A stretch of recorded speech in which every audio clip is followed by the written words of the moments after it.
Tak vás zdravím pri pokračovaní s Teslou Blue S.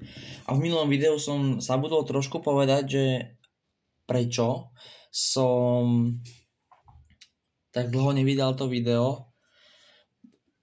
Menil som si telefón a proste s tými účtami som mal problém, nevedel som sa dostať na kanál a proste mi to blblo. Spomínal to tuším aj Maxim z kanála Rádio Tesla dnes. A teraz som sa akorát dostal na ten kanál. Čo sa týka toho projektu, čo sa týka projektu Talisman, tak Talisman, nemám ho opraviť, nejdu mi zladiť medzi frekvencie, tak som to zatiaľ odložil. Lebo ja to tak väčšinou robím, že proste keď niečo mi nejde opraviť, tak ja to odložím. A keď sa mi vráti na to chuť, tak pokračujem teda v oprave, hej. No. Už som ho trošku vyčistil, jak môžeme vidieť. Dovolil som si tam dať takúto hnusnú gumičku, ale myslím si, že pri tomto type magnetofónu to vadiť nejak nebude. Gumička neprešmíkuje, ťahá dobre. Takže to je v poriadku. Kladka je v poriadku. Na to, jak vyzerá, je furt drsná, takže s tým som nič neriešil. No, a ja si myslím, že by sme to mohli otestovať. Tu tak mám zdroj, takýto. Už tam mám nastavených pekne 12 V. No, toto je čo? To je mínusko. Keď mám rovnaký kábel, sa ťažko robí. Mínus môžem dať na šasy. Alebo vlastne tu ho musím dať takto. Mínus, tu tam je plus. Mínusko to mám vlastne na tom kolíku. No, a ja si myslím, že hlasy to zdá na maximum a že to môžeme otestovať, nie? Fíha.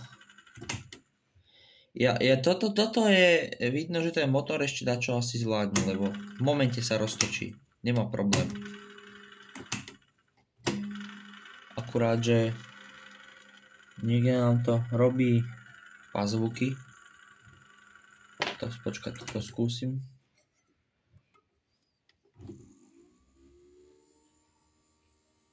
Motor to nerobí, to bude robiť niečo iné. Motor som namazal. To nebude robiť niekde tu. Asi toto. No.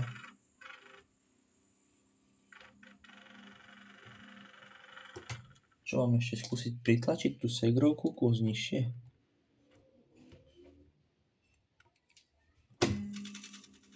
Už to je lepšie, ale ešte furt to tam niekde škrká a robí bordel. Ono by tam mala byť taký filc pod tou segrovkou ešte. Ten tam ale nie je. Potom to robí takéto divné zvuky. Bo sa to vlastne šúcha. No. A čo sa týka pretáčania, ukáž. Iha. Ukáž. Ja si myslím, že ťah má celkom dobrý. To ani nejak nemá nejaký veľký ťah. Ťaha. Aj toto. Ináč ako teraz ten motor je výborný. Len toto má trošku vodu. A ten zotrvačník, ale myslím, že nič tragické. Aj zotrvačník som mal vonku, som ho pekne vyčistil, pod tým namazal všetko. No ale ja mám taký pocit, že z toho repráku sa teda veľa zvukov neozdíva, ani žiadne prasknutia, ani nič. A mám všetko pripojené. Počkať. Chcelo by to nejakú pásku tam dať. Ale to by som musel vedieť, kde mám tú pásku, že? Joj. Akorát keď človek bude potrebovať niečo, tak proste není. Tak. Ani pásku na to nemusím, ale tak teoreticky.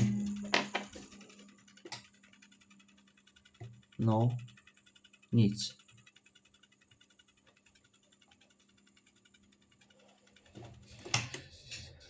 Jaj.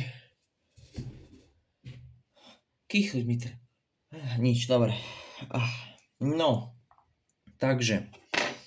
Zosilovač nebeží, je to tiché. S elektronikou som nič nerobil. Kondíky som nemenil.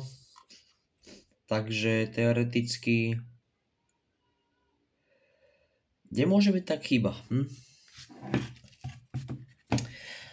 Pre lepšiu pohodlnosť si odstránim reproduktor dole, no a ako toto ja opravím teraz, vymením kondenzátory na začiatok, tie malé elektrolyty hnusné, lebo tie väčšinou sú zlé. No, už to všetko ide dole, joj.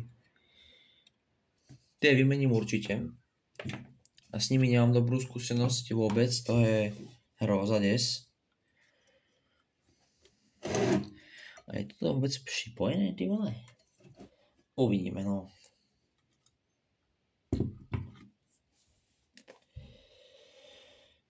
Teoreticky som si mohol ešte vyskúšať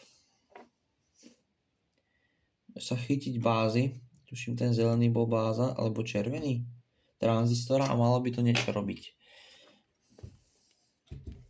Ale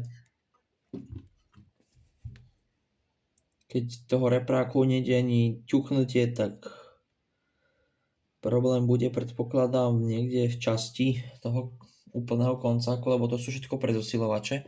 Ešte si odletujem kus, káble sa mi tu furt kde ťahajú. Toto. No.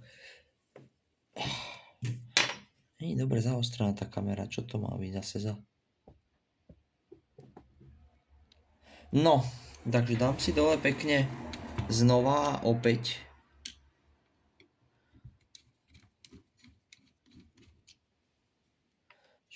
To tak oddialím tú kameru. Nech to nie je až také.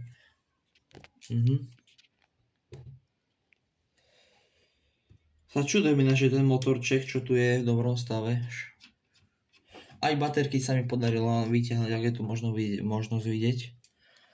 Batériový priestor je tak nádherne skorodovaný, že fúha. Teraz neviem úplne, že čo s tým.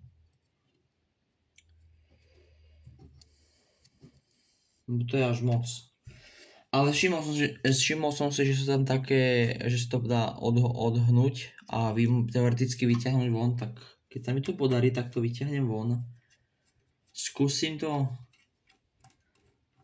Neviem, do čoho to ponorím, aby to odhrdzavilo. Ja mám skúsenosti s octom, normálne sa to ponoriť do octu, to tam necháte tak 24 hodín, vyťahnete to a to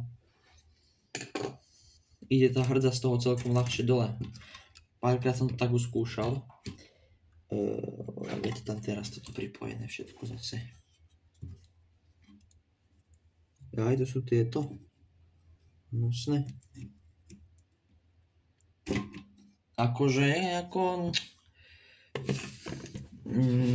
To proste to musím spraviť, lebo ma asi švihne do rána.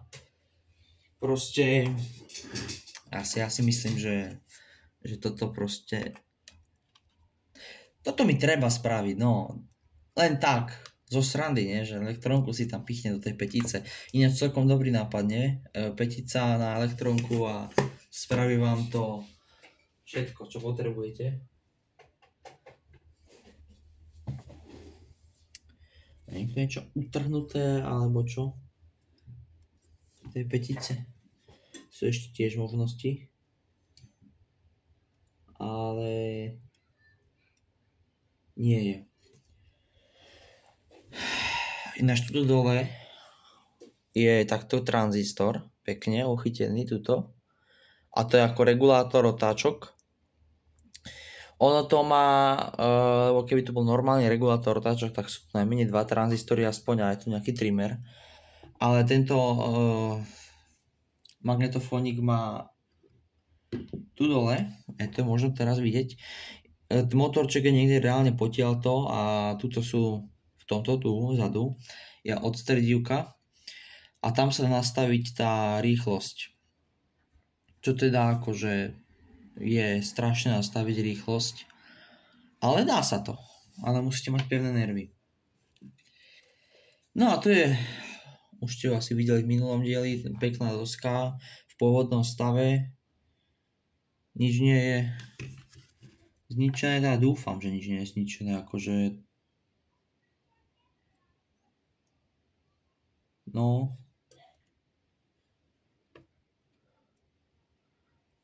dúfam, že pudiace trafa sú úplne v poriadku, ale napríklad tu si tak letom pozriem, tak tu vidím taký no už to má volačo za sebou toto, teda si pôjde vymeniť.